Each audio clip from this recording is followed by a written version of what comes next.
Today at Deutsche Auto Parts, we're going to be going over installing an RMT300 radio on a MK5 Jetta.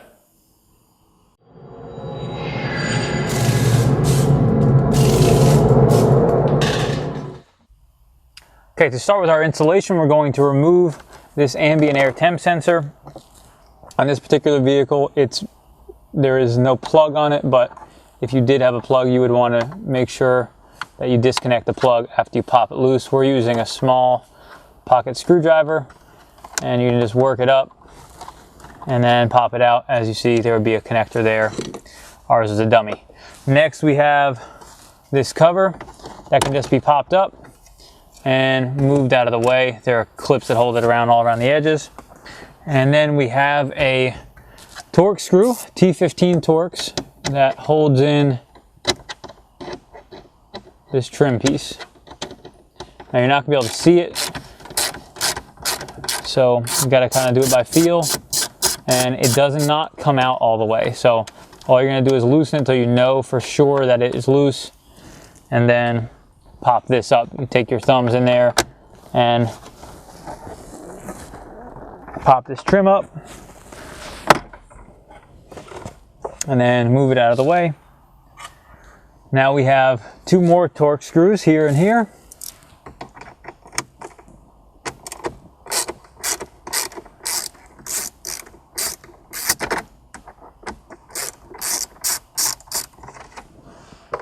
Make sure you don't drop these down inside there, because that's where the heater box is, and you do not want to have screws inside there.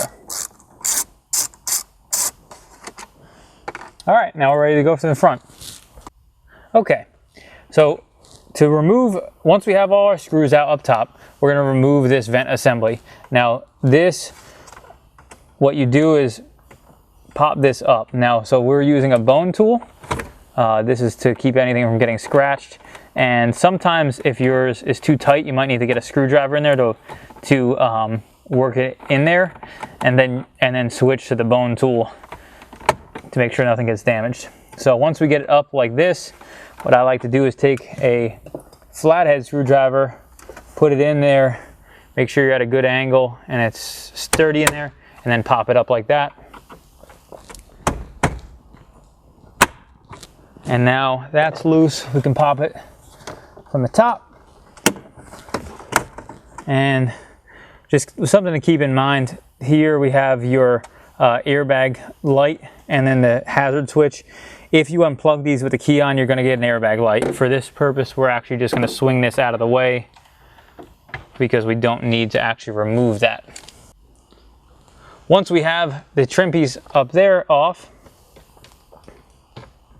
we can remove these T15s,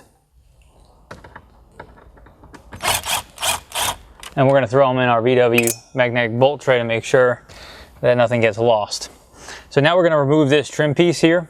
Now on this model, this has a trim piece that's split with the vent assembly and then the lower trim. On a MK6 model, a lot of times all you'll have is a trim around the radio, which is all you need to remove instead of this whole vent assembly.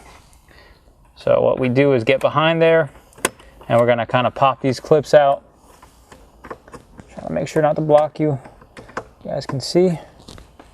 And then what we're going to do is work this down, and you want to make sure you got to put some tension on this stuff to release, but if you pull too hard, you're going to end up cracking it at a stress point. So what it's best to do is kind of work the trim tool down in there, and then you can kind of see everything kind of pops up as you rotate it around. And then do the same thing on this side.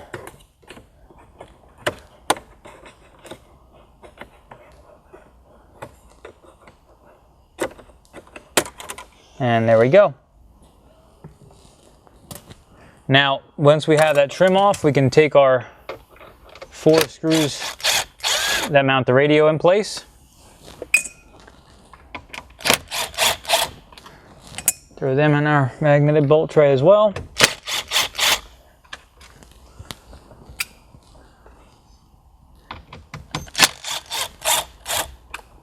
Now just a quick note, we'll have links to all these tools, the magnetic bolt tray, and then obviously the radio in the description below.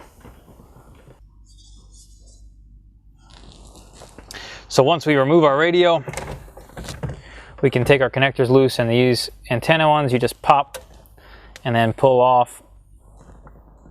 They are pretty tight. Same thing with that one. And then last we have the quad lock adapter, and all you kind of pull down to release this latch and then push it backwards and it unhooks, and now our radio's out.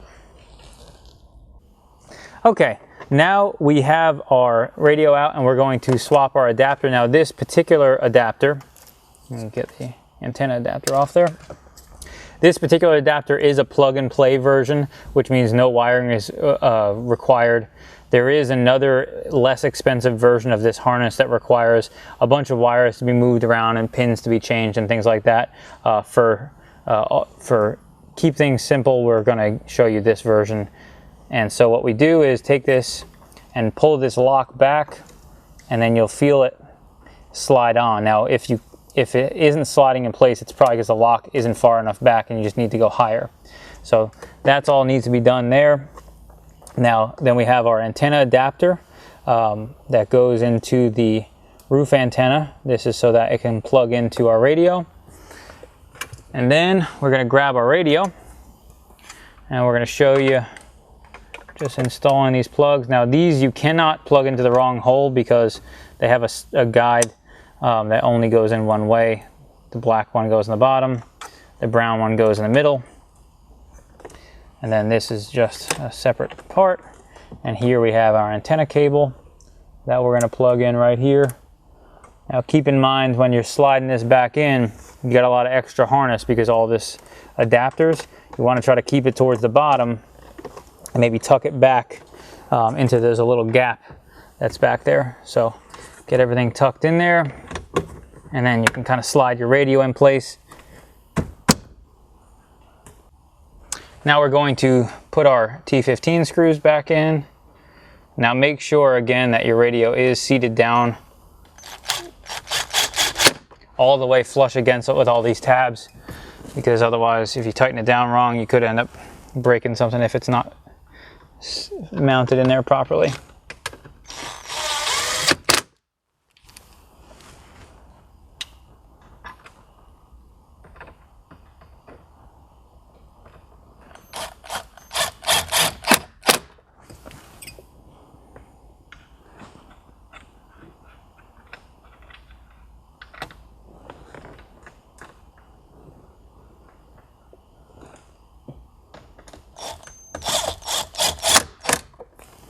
All right, now we can reinstall our trim pieces.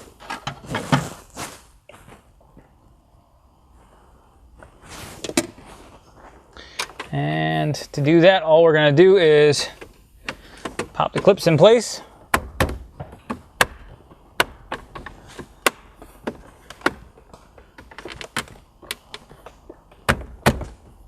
Make sure everything's sitting down the way it should. And then we can put our 2 screws on the top here.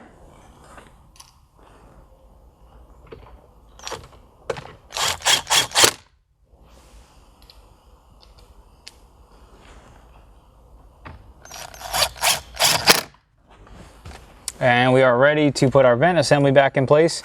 Now just keep in mind this wire, kind of push it back and get it in place, and then pop everything in here,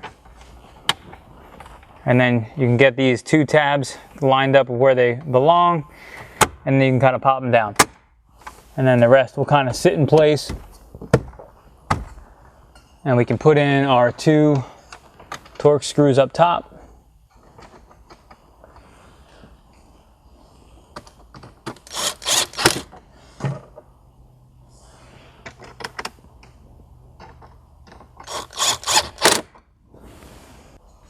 Okay, so now we're going to install this plate.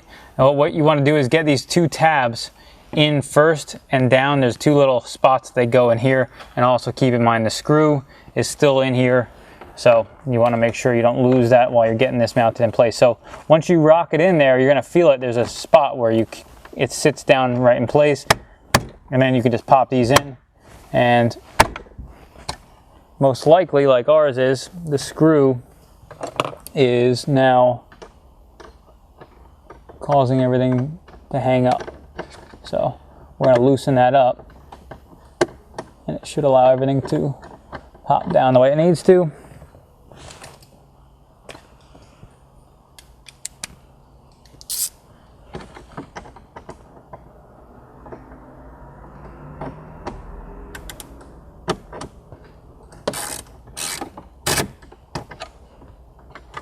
Okay, now we've loosened it so that we can then get it straightened up and then tighten it.